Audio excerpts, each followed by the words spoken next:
I knew something was wrong the moment the music stopped. Not gradually, not like a fading battery or a DJ mistake. It cut. Clean, violent, surgical, like a pulse severed mid-beat. Guests froze. Someone gasped. And from the far end of the hall, near the floral arch where my brother should have been smiling for pictures, a wave of panic swelled and broke.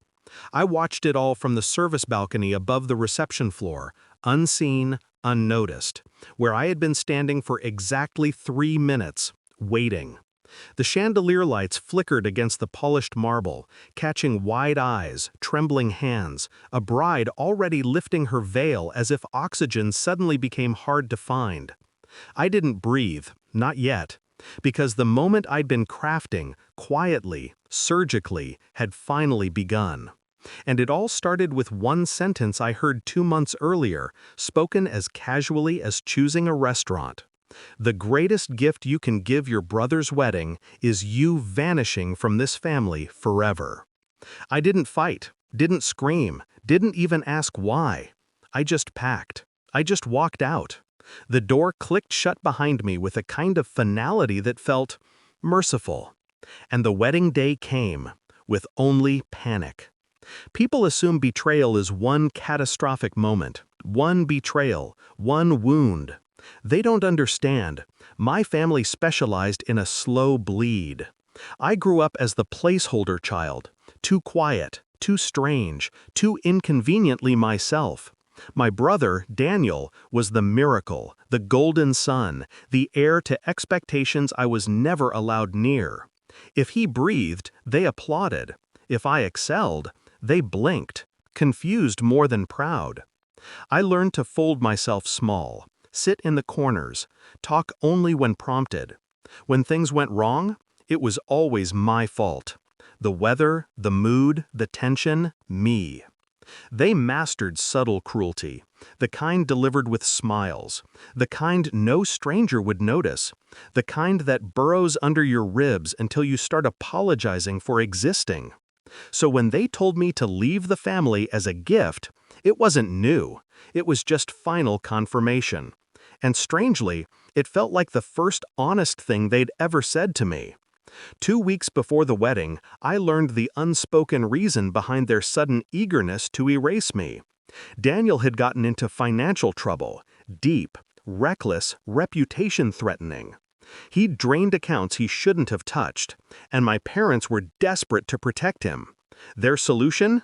Silence the only witness who knew the truth, me. They thought exile would make me harmless. Instead, it made me precise.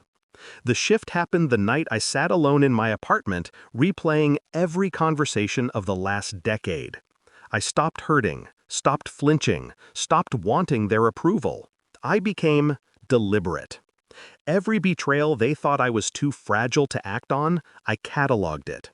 Every secret they whispered in rooms they assumed I never entered, I remembered it. Every financial document left conveniently unattended during family dinners, I scanned it. Not for revenge, not at first, just survival.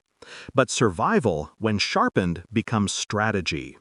I didn't storm back. I didn't call. I didn't warn them. I simply waited, watching the wedding approach like a storm I had already mapped. They didn't expect me at the rehearsal dinner. Of course not. I had been erased.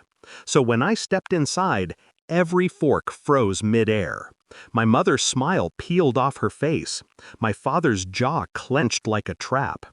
Daniel laughed, too loud, trying to pretend everything was fine. "You shouldn't be here," my mother whispered. "I know," I said, "but I needed to return something." I placed a simple white envelope on the table.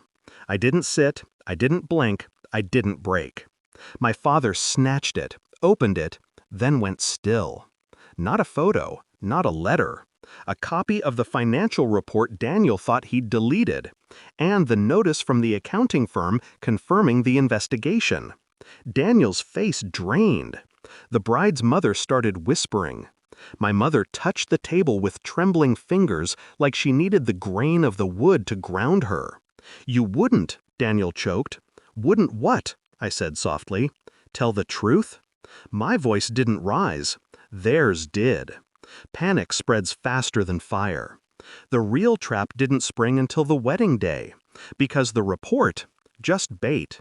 The real move was already in motion with the venue, the vendors, the bride's family, every one of them alerted, quietly, legally, with documentation of the missing funds Daniel used from a shared family business under his name. The moment the officiant asked for the marriage license, the coordinator stepped forward. Then the venue manager. Then the bride's father. Their voices layered into confusion, anger, disbelief, and finally, accusation. Everything Daniel tried to hide surfaced at once, in front of 200 guests and a woman who deserved the truth before tying herself to him. The music cut not because of drama, but because the venue suspended the event contract due to fraud concerns. Daniel tried to shout. My parents tried to negotiate. The bride took off her ring and placed it on a table as gently as someone setting down a dead bird. I watched the family that had exiled me unravel with the same calmness they once demanded from me. When I walked out of the hall, no one noticed. They were too busy extinguishing a blaze they started years before I ever struck a match. Outside, the winter air tasted clean, like the first breath after surfacing from deep water. I didn't look back. Why would I? For the first time, my absence wasn't their victory, it was mine. Their collapse wasn't my goal, just a consequence. My freedom, though, that was intentional. As I reached the sidewalk, I felt the quiet settle inside me. A simple truth. Some families don't break you. They reveal you. And walking away wasn't abandonment. It was survival. It was reclamation. It was the first real gift I ever gave myself. The door behind me didn't close this time. I did.